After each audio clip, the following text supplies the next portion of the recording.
The Cartoonerific podcast is sponsored by the Wonderful World of Animation Gallery, home of rare and wonderful fine animation art. Visit their website at wwagallery.com. And for our Cartoonerific listeners, you will receive a special 10% discount off any purchase if you purchase by March 25th, 2024. Just go to wwagallery.com and enter code CARTOON10 for your 10% discount. Once again, this discount is only valid until midnight, March 25th, 2024. Once again, visit wwagallery.com.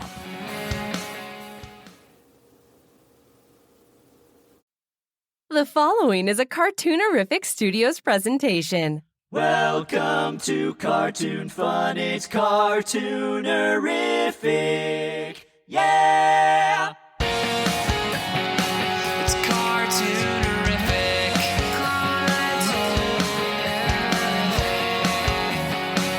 Cartoonerific,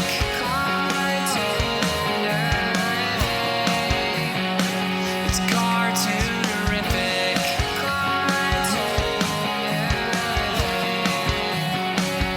with your host Brian Mitchell. Hi, and welcome back to the Cartoonerific podcast, classic animated cartoons. I'm Brian Mitchell, and I'm your host. I've been giving some thought to the early Disney films. I'm talking about when Disney broke out of the box with Steamboat Willie, and then his progression from film to film leading up to Snow White and the Seven Dwarfs. A lot happened in 9 years between the release of that film, which was Steamboat Willie was the first sound cartoon. It was in black and white, and it was released in 1928. But Disney was making progress all along the way, and he took the cartoon, which everybody was doing this primitive-looking style, black and white, very simple shapes, and very simple gags, and progressing the cartoon medium inside of 9 years to Snow White and the Seven Dwarfs, where people were actually crying by the end of the film. And it was a major accomplishment. And the visionary that Walt Disney was to take it from Steamboat Willie and then Flowers and Trees and doing the first color cartoon and Skeleton Dance, and then bring that up to The Goddess of Spring, which was very experimental, and then to a film like The Old Mill, and then to Snow White and the Seven Dwarfs was a tremendous achievement. And to even attempt that film when everybody was telling him, no, you're wrong, it's going to be a huge flop, but he went with his vision and created that film, which became the top film of the year, 1938, and even won a Special Academy Award, mainly because the Academy did not want to give it a Best Picture Oscar, but they did acknowledge that it was a great achievement. So I've always wondered about this, if there were people out there, too, that had not seen Snow White and the Seven Dwarfs. I mean, for me, I grew up in the 60s, and I remember seeing movies like Top Hat, which was a Fred Astaire, Ginger Rogers picture, and they'd be playing that along with other Astaire and Rogers pictures on local stations in New York. And because it was a dancing movie, or I perceived it to be, because it was Top Hat and Tails and a lot of ballroom dancing and stuff like that, I avoided it like the plague. And so fast forward years later, I happened to see Top Hat in my late 40s. I feel like such an idiot because it's such a great movie. As a matter of fact, most of those movies are. They're not just dancing movies. They're funny. The dancing in it is actually pretty incredible. I mean, even in this day, those pictures really hold up, those Astaire Rogers pictures that they made back in the 1930s. So now I had seen Snow White when I was a little kid, and I had seen Pinocchio when I was a little kid. And so, I was very warm to those movies, to those animated films, but I always wondered, is there anybody on the planet that hasn't seen Snow White and the Seven Dwarfs? And I figured, well, if I hadn't seen Astaire Rogers pictures for 40 some odd years, there probably is a bunch of people that have never seen it or have been turned off to it because it's a cartoon or what they think is a cartoon. And cartoons have always had this stigma, by the way. I mean, it's been always categorized as kiddie stuff. But for the people who really know and have watched these films, they're not kiddie stuff. There's a lot of traumatic stuff that happens in these movies. There's a lot of violent stuff that happens, a lot of sad stuff that happens. And Walt Disney always believed that you had to have the tear before you had the joy. So my mission was to find somebody, and I found somebody that is a designer that had seen Cinderella and really liked Cinderella, but had never seen Snow White or Pinocchio or Bambi or Fantasia. And so I figured it would be interesting to do a show like this where we have a guest that is not from the animation realm, that has seen these pictures for the first time recently, for the first time, and then give me their thoughts about these movies. So that's what we're doing today. Our guest is design expert. She's actually a interior designer. She's done exterior design too for homes from New York all the way out to the West Coast. And she's actually a brilliant designer, but she is an art expert. So this is going to be a very interesting show. Miss Marjorie Stewart is up next on the Cartoonerific podcast. Stay tuned. You won't want to miss it. We'll be back right after this. Cartoonerific is the place to be to celebrate hand-drawn animated cartoons. The Cartoonerific podcast features interviews with the magic makers behind your favorite animated cartoons, with episodes uploaded every Friday. Or visit the Cartoonerific blog featuring articles about classic cartoon animation. At the Cartoonerific Gallery, view original animation art and memorabilia from your favorite animated films and TV shows. The company store features exclusive swag from the Cartoonerific universe. And coming soon, brand new world premiere cartoons on the Cartoonerific channel. It's all here. Join the fun at www.cartoonerific.com. That's cartoon, ERIFIC.com. It's Cartoonerific, saving the universe one funny cartoon at a time. And now it's time for our special Cartoonerific guest. Well, today we have an interesting guest, and this is something that's a little bit out of the ordinary for us because it's we're going to be talking about the Disney films Snow White and the Seven Dwarfs, Pinocchio, and Bambi, but we're going to be talking about this from the perspective of somebody who's never seen these movies before.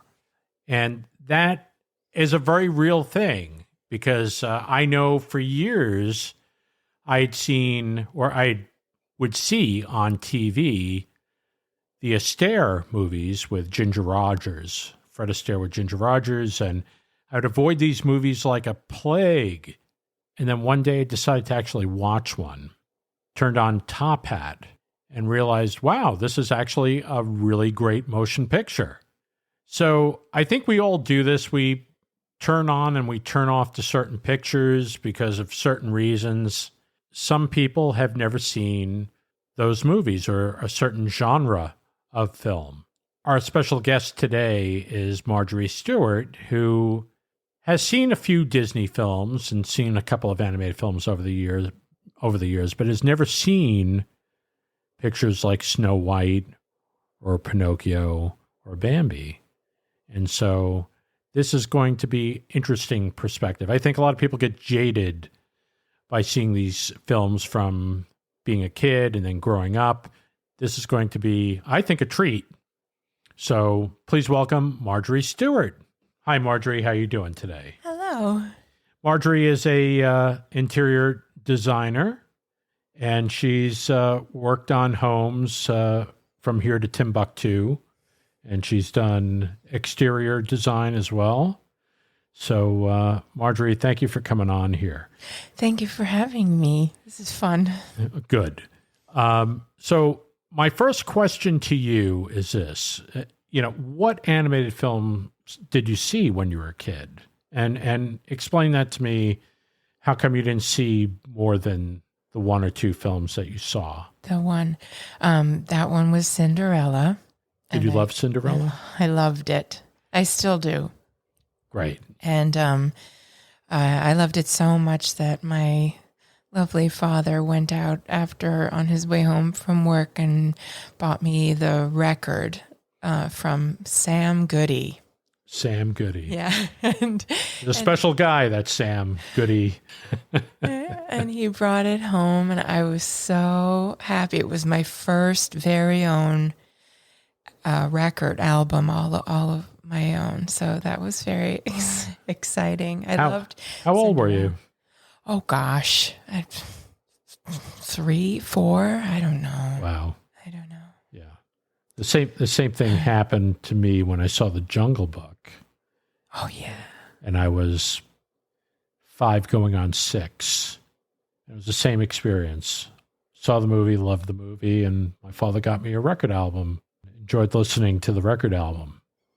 Such a small little memory of, my almost half century on Earth, and yet so very meaningful to me. When I met you and we were talking about animated films, I think I asked you if you had ever seen Snow White and the Seven Dwarfs, and you said... I said no. I none of those things. And we grew up in a household where, TV and stuff like that was very, very discouraged, and especially stuff like cartoons. Right. So, which years ago had a big stigma to it, like it was something not acceptable to some people. Well, yeah, and even when I met you and you told me what you do for your life, I was like, oh, I don't really know anything about any of that. So I charged you with a task to take a look at certain films, including Snow White, Pinocchio, and Bambi. Yes, you sure did, and boy, did you show me. So what'd you think? So when you watched Snow White, what was the thought going into it? Well, at first I was like, okay, let's watch this 2-hour cartoon. And I was just absolutely blown away. I kept pausing and asking questions and just thoroughly drinking in every single thing about it. And I really was blown away. And what was the thing that struck you right away about the film? A lot all at first. That's for sure. The forest, the movement of the forest, the movement of the inhabitants of the forest, but for me, most of all, I think on top of everything, it was the color palette. I was stunned, and for someone who studied quite extensively art history, it just was bringing up cultural references that go way back into my education, architectural, just the quality of the colors just was so, it elicited such an emotional response from me.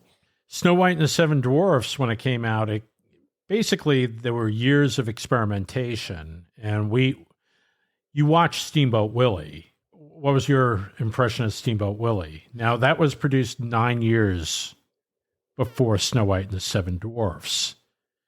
Completely different, completely different impression. First of all, you have this nascent version of what we now know as Mickey Mouse beating up on all these little animals.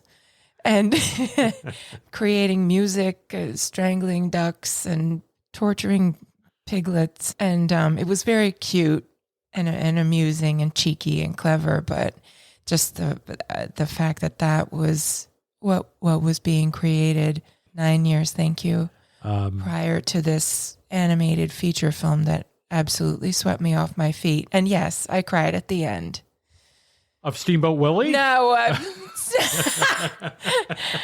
of Snow White. Snow White and the Seven Dwarfs. Mm-hmm. And the Seven Dwarfs. I won't forget those. I know I keep calling it Snow White. Yeah. How rude. Yeah, in case, and I'm sure everybody knows this story, people who are listening, when all the animators went down to the Carthay Circle Theater in Los Angeles for the premiere of Snow White and the Seven Dwarfs, they were struck by the fact that the whole theater was crying at the end of that movie. And I mean, not kids, stars.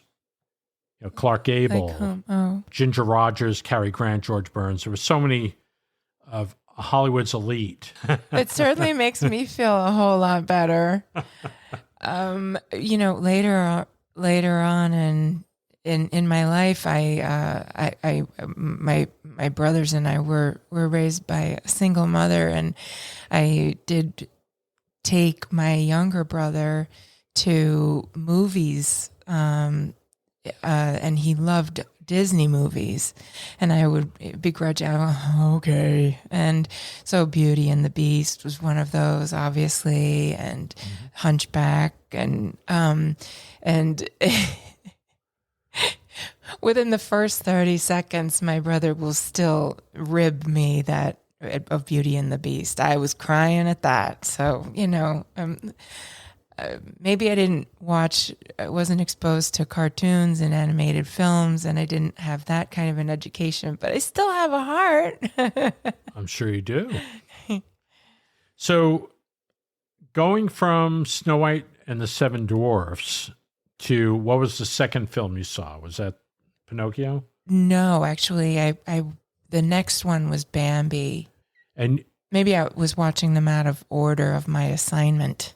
Well, that's okay. What'd you think of Bambi? I loved it.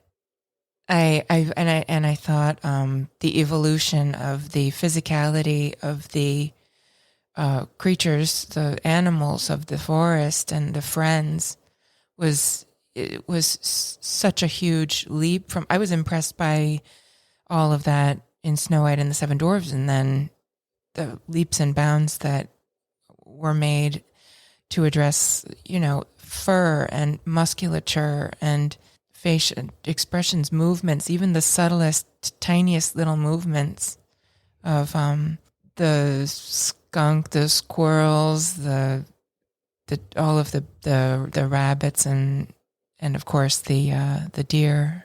It was just so incredibly impressive. And again, the colors in a different way than Snow White and the Seven Dwarfs impressed me, because there were some bold choices in there. Absolutely bold choices, but subtle. Very subtle. They went in a different direction. More the same, but definitely a different direction in terms of color styling.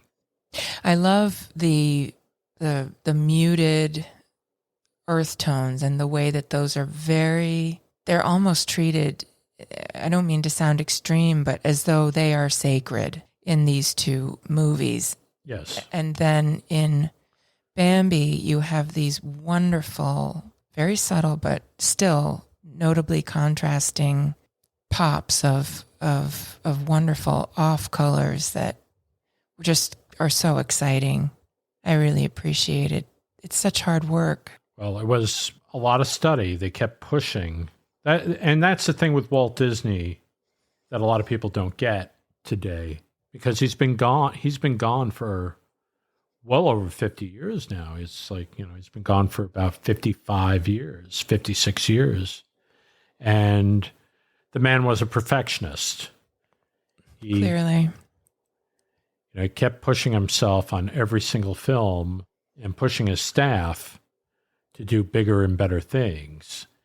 And so when you see that progression from Snow White, or actually we'll We'll start at Steamboat Willie, which basically everybody was doing that look at that time, 1928. Everybody's films looked like that. But he decided he wanted to become the leader. He wanted to leave everybody else in the dust. And so he pushed his staff. He put his staff into school, into art school, to get better. He found these brilliant artists during the Depression to come to work at the studio. And so they were basically kept pushing for better quality, trying to get more realism into the films in terms of the look of the film and in the movement. They're trying to make even the music better, because Disney was a strong believer that if you had strong music in a movie, that people would remember the film from the music. You know, you think about all these films like, Snow White and the Seven Dwarfs, Hi Ho, or Someday My Prince Will Come, or Cinderella. What's the song that you get from Cinderella? Bibbidi bobbidi boo. Bibbidi bobbidi boo. A Dream is a Wish Your Heart Makes. Yes. It's another big song from that. That's... But Bibbidi bobbidi boo. Very special song from that movie. Everybody remembers. That's what Disney was all about when he was making these pictures. It was like making them as good as they could be, making the soundtracks as good as they can be, because he knew that once you left that theater, if you were hooked onto the song, you would remember the movie. Yeah, definitely. Yeah. For sure. But I mean, obviously, I've never been able to send anybody to art school, but in my business, in the work that I've done for my customers, my standards are so high, but I've always stood by watching someone who might not have the complete training to produce an A+, but know that the raw talent is there, the willingness is there. And if you invest your time and belief and encouragement, people like that who are willing to expand and be pushed, have this high standard placed upon them, they can generally rise to that. And I do believe in that. And I believe that's what Disney did. That sounds with his like staff. It. Yeah. That sounds like it. Yeah. You would hear these stories that the animators would say, I didn't think I was capable of doing what was asked of me. But because Disney pushed those people, pushed them hard, but they ended up rising to the occasion. That's how they ended up doing such special films. What did you think of Pinocchio? I love it.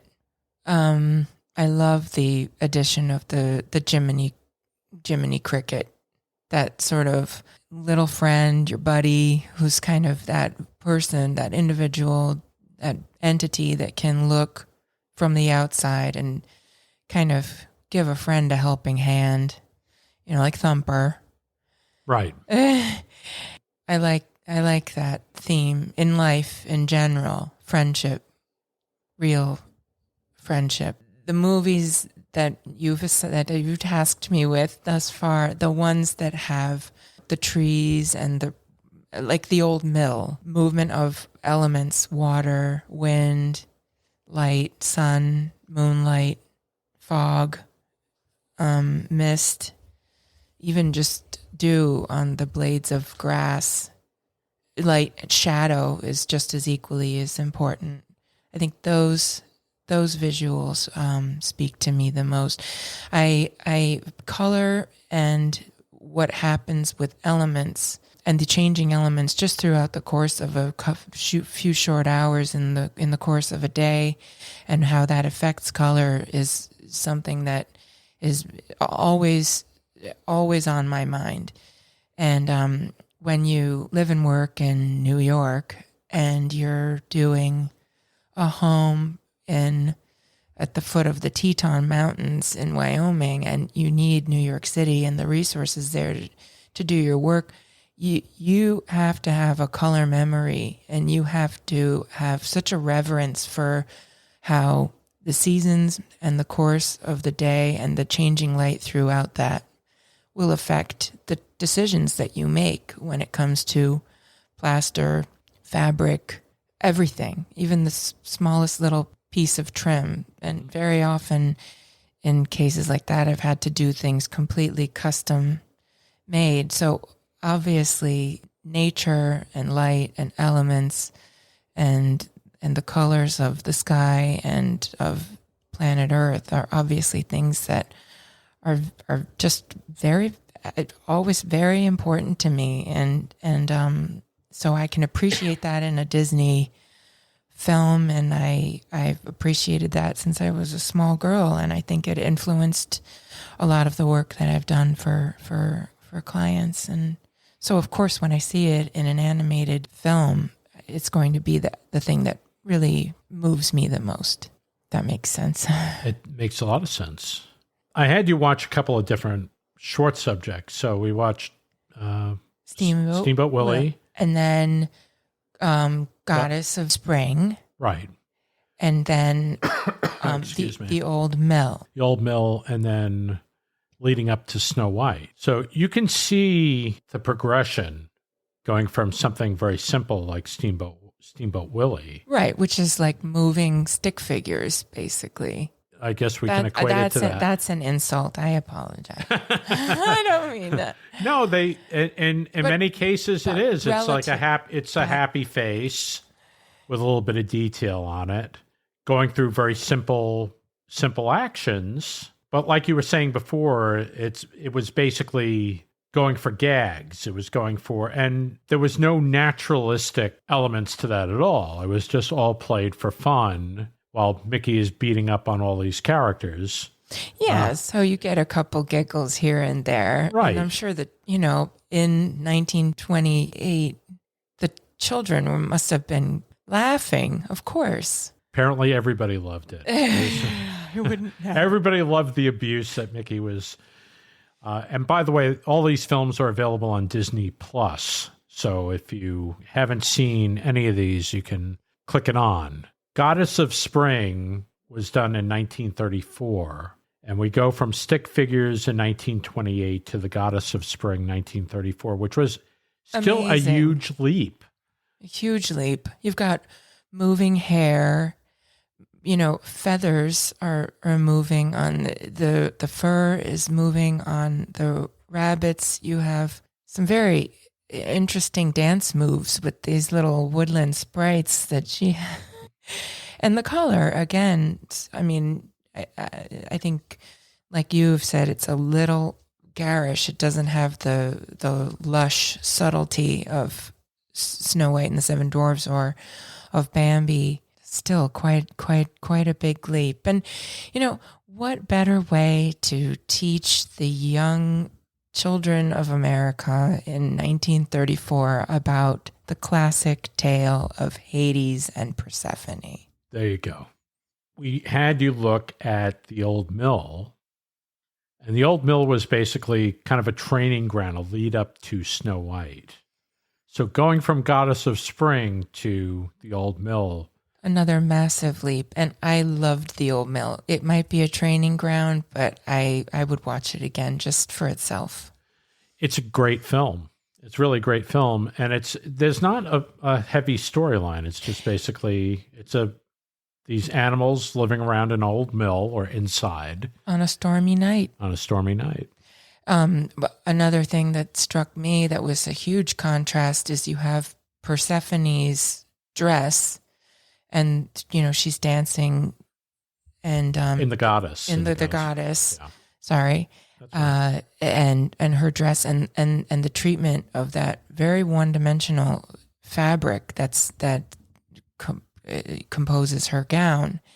And then you have the tattered and weather-torn old arms of the windmill and the linen that's used on the blades of the windmill, and just the tiniest little threads you can see dangling and ripped rags, and it's just such a huge 180-degree difference, and I loved it. I like the expressions of you really can relate to the owls and the bluebird's nest, and again, the way that that Disney is dealing with nature and how important these cyclical, he does that to you. He takes you on these cycles where you start off, oh, how lovely. Isn't this neat? And then all of a sudden, the devil pops up out of the ground with flames and Cab Calloway style cats coming to take the beautiful goddess down into the underworld to be utterly miserable and despair. And then they strike a bargain. And there's some redemption. They negotiate a little bit. I guess so. And then the same thing with the old mill. Oh, charming, beautiful old, Dutch-style windmill, happy families of animals, no dialogue, and this dreadful storm and what will become of them. And then the sun comes out and the spider resumes making his dew-dappled spider web and gets right back to work. So he takes you on these cycles, I've noticed, in these movies. Why must you toy with me so, Mr. Disney? Mr. Disney would take you to the utter depths of despair, where it looks like everything's gone. That's it. All hope is lost. All hope is lost, and then brings you out of that. And he believed that you needed a tear to actually go from sadness to happiness. He had to take you there, and then there's joy. Yes. I love it. That's pretty much, and Cinderella's the same way.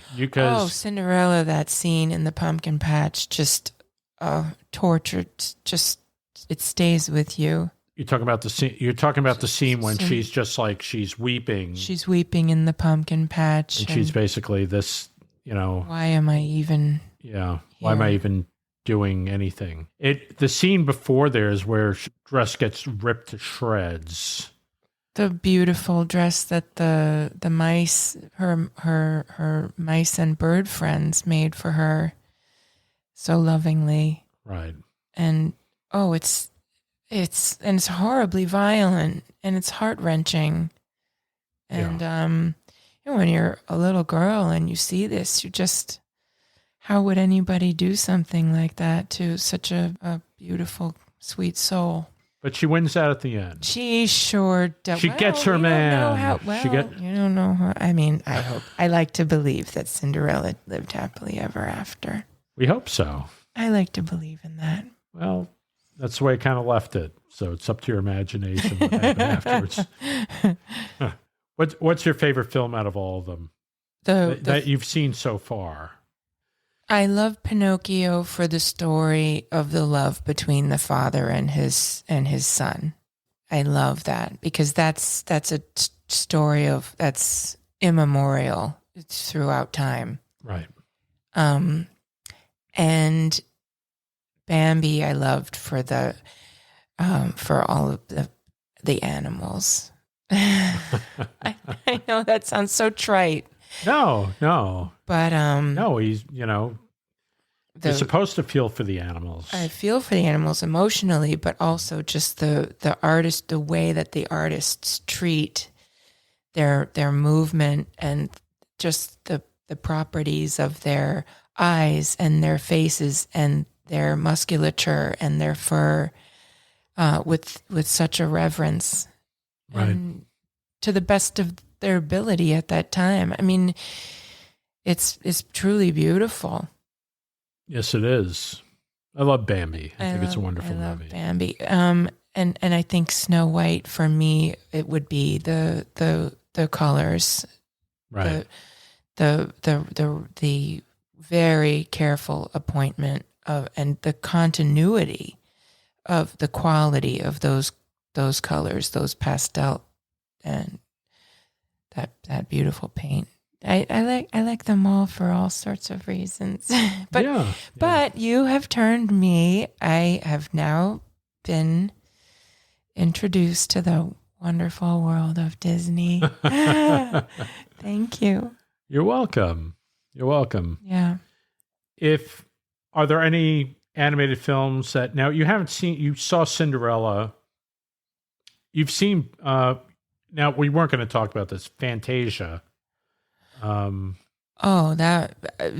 That has a lot of different things going on. I mean, I think each piece of music is addressed in a very different stylistic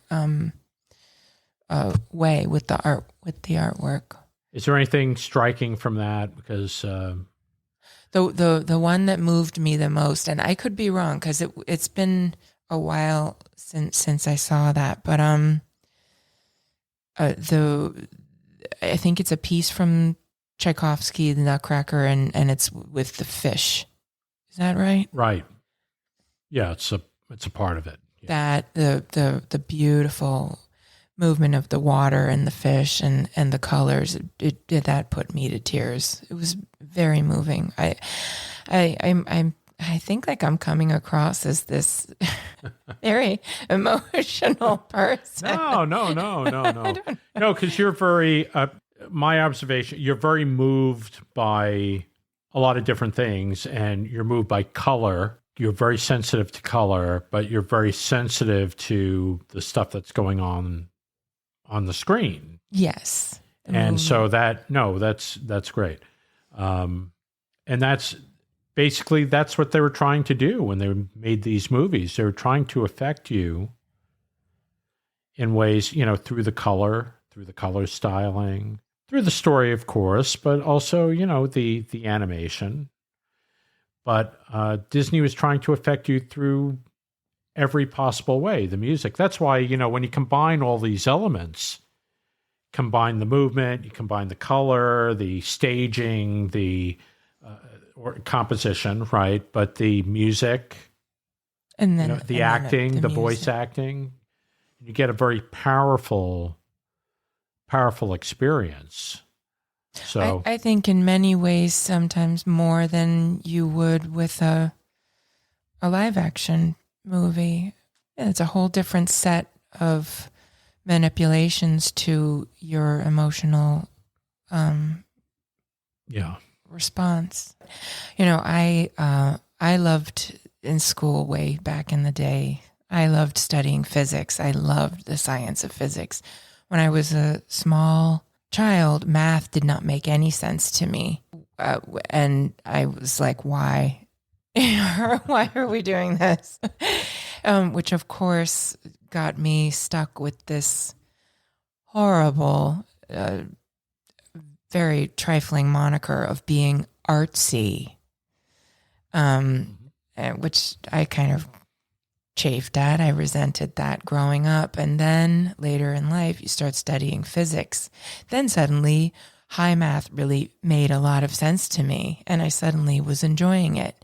And then to switch from physics to the study of art and art history, everybody was like, why would you, how can you go from that to that? And I said, but the thing is, your brain, when you think about physics, everything is physics. And physics is the examination of the movement of objects, or just movement in and of itself, and the effects of that in a given space within a specific period of time. Right. And art history is obviously that.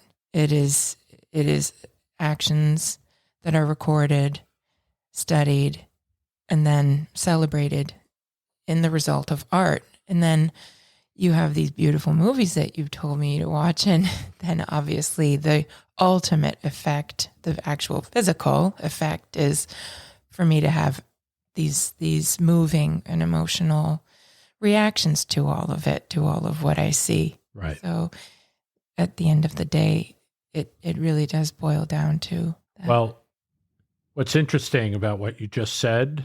It's very reductionist. I apologize. No. What's very interesting, and when you have animators are basically studying movement, so they're doing what you used to study, but they were studying it real time with film. Oh, yeah, exactly. Yeah. Yeah. So you basically, an animator will study how long it takes for somebody to just walk, just an average walk, but then they study how people run, and but they also study how people stop from a fast run. So there's a lot of movement going. A character just doesn't stop. No, and then what happens to Snow White's skirt at the very bottom of the skirt is the last thing to flip, and the hair's curled back up, right.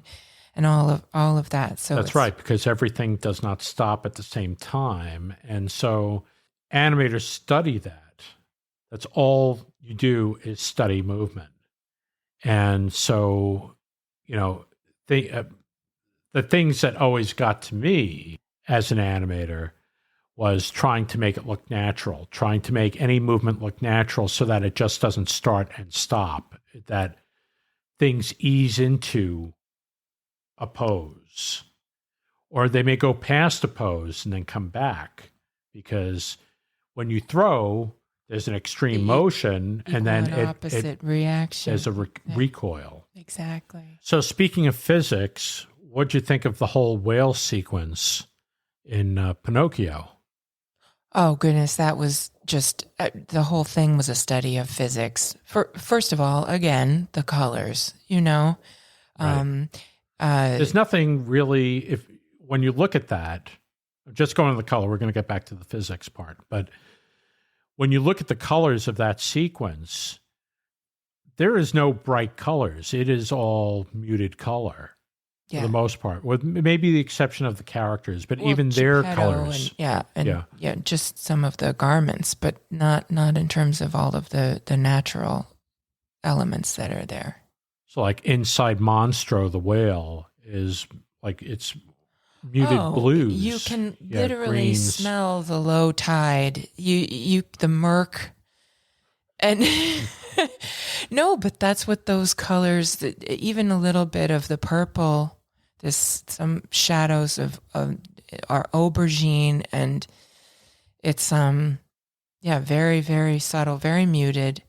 But the action with the water and the movement of the girth of this monster, and then the effects of the water, and then ultimately how that sort of spills over, sorry for the pun, into what Pinocchio and Geppetto are struggling with against the power of the water. You feel it, and then the music makes it even more. You really feel the stress. You do. I think I said to you, it was like a freight train. Like Monstro is this freight train that's just barreling through. Completely. The water be damned. Just everything in its way gets smashed, and then splashing back, and then splashing back again, depending on, the force of, the impact and the thrashing and the reaction of these waves. Yeah, that was definitely, that's a lot of physicality going on. There are a lot of choreography. Tremendous amount of choreography. All those poor tuna. The hand-drawn tuna that we accept as being real tuna. Well, I knew they were tuna. Yeah. Yeah, I think when you look at that sequence, it's like I can't put my finger. I mean, I can't imagine working on that sequence, like from beginning to end, and getting this. Now, there was an animator he was a director. His name was Wolfgang Reitherman, and he helmed a lot of the Disney films, not with Pinocchio, but after, years later. He was an animator at that time. When he directed feature films and the climatic end of Sleeping Beauty, which we'll talk about in the future, maybe, there's this drive to kill the prince at the end. It's a dragon. It's a scene with a dragon. It's actually the witch. She turns into this giant dragon spewing fire. And the whole purpose of this is to make you think that the prince is going to be toast, literally toast. Burnt to a crisp. But he doesn't, and he ends up defeating her. In a lot of these films, it seems like Disney perfected it over the years, but with the Monster of the Whale sequence, you really feel like they're going to get smashed. There is no blue fairy coming to save them. They're doomed. They're doomed. They do make you feel that. They make it you feel that with all of the behavior of the water, the girth of this creature, the helplessness of poor little Pinocchio and his sweet father, and then of course the music. So you were saying something to me about the end of that sequence where they basically jump off the raft. What about? No, I said, oh no, the cat. No? Yeah. I was worried. That's the magic of these films. I know. Because I take it all in. Well, you take it all in, but this is the thing. It's like, and we'll go back to Steamboat Willie. Mickey's abusing all these characters, and it's all for a laugh. And you don't. Maybe if something happened to Mickey, you might feel, some sadness or whatever. But I don't think there really is any sadness in there. It's visual gags, and there is no heartfelt feeling for these characters. But then when you get to a film like Snow White, or you get to a film like Pinocchio. Or Bambi, when Bambi's mother is shot, Well, and you feel it. You don't even have to go that far, because he starts addressing the sensitivity of the animals, or he starts rather humanizing the animal characters in Goddess of Spring. They shed a tear that she's gone. They're shivering in the cold, in the snow. So superimposing these very human feelings, loneliness, fear, you're feeling vulnerable, what happened to our beautiful eternal spring? And he's prodding this kind of this response from you via these animals. I mean, for the most part, when a rabbit sees me or a chipmunk, they run away. I don't know why. But in reality, in Disney's movies, you get this chance where he suspends them for that little bit so that you might connect. The magic of Disney. The magic of Disney again. So what you were studying, and then you should have been an animator, Marjorie. Because you had all the stuff. Shoulda, woulda, coulda. I can't draw to save my life. I can engrave on zinc, but you can't draw. But you have a sensitivity for color, and that's what made you such a great designer. Thank you. You're welcome. Thank you. Anyway, well, I did show you one time. I showed you pictures of this beautiful foyer that I did. Well, I think it's beautiful, and the colors that I chose for the wall covering, and it's all custom painted. And I think you took one look at it and you said, "Have you ever seen Bambi?" And I think I laughed. And then when I saw Bambi, I had my breath taken away. Because it was Bambi. Absolutely. Not cartoony, but just those beautiful art styling. I'm sorry, Walt. I nicked you. There you go.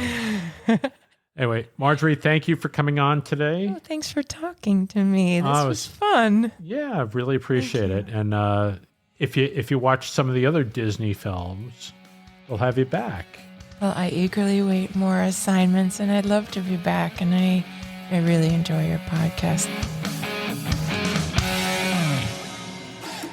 Do you have any questions or comments about the podcast? Please email Brian at cartoonerific.com. Your email may be featured in one of our future shows. Well, that's it for today. Thank you, Marjorie. Thank you for all those insights, and I found that to be a very enjoyable interview. It was very fresh. We normally get animation people on here to talk about their careers and stuff. But this was a little bit of a different interview, and we should have more of those in the future. If you really like what you're listening to, please subscribe. There's all these different services that are carrying the podcast all over the place, so just subscribe to one of those. And if you have any comments, please email me, brian@cartoonerific.com. I do respond to them, so please do that. Anyway, we have another special guest next week. Don't miss it. Want you all to have a great day. Have a terrific week, and thank you so much for tuning in. This has been a Cartoonerific Studios presentation.